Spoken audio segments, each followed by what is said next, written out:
मु अभिषेक सामल Tosali Suzuki managing director. आज आम डीलरशिप सुजुकी मोटरसाइकिल एक शुभ मुहूर्त। आज सुजुकी मोटरसाइकिल प्रथम इलेक्ट्रिक स्कूटर जहाँकि ई एक्सेस बजार प्रवेश होती।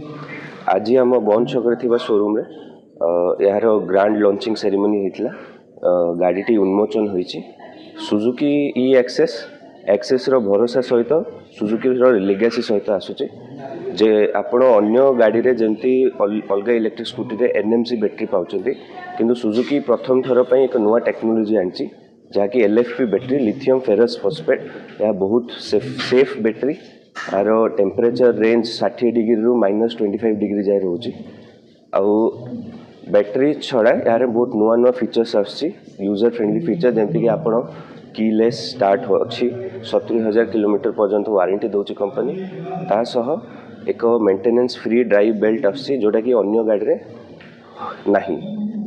ता व्यतीत बहुत भल बिल्ड क्वालिटी और राइड क्वालिटी सहित गाड़ी आसी। मु ऑलरेडी कही सारी यह एक नुआ बैटरी टेक्नोलोजी आसी जहाँ कि एलएफपी तार नुआ बैटरी टेक्नोलोजी हिसाब से एक स्टैंडर्ड सेट करची। यह बिना एसिड रो बैटरी जोटा कि आप एनएमसी कि अन्य जेकोसी बैटरी क्वालिटी हो तादे एसिड रोचे। यहाँ सॉलिड स्टेट बैटरी जहाँ आप निया लगिबार कि आप सबमर्स हो गले गाड़ी पानी रे पड़े खराब हवा से सब नहीं। इलेक्ट्रिक स्कूटर प्राइस कौन अच्छे प्राइस रोचे 1,91,000 रोचे एक शोरूम प्राइस। ता बाद कस्टमर मानक बहुत प्रकार ऑफर अच्छी जमती कि बायबैक ऑफर अच्छी आउ अन्य ऑफर अच्छी जहाँ 10,000 रु 15,000 टका पर्यंत डिस्काउंट पाई परिवे कस्टमर।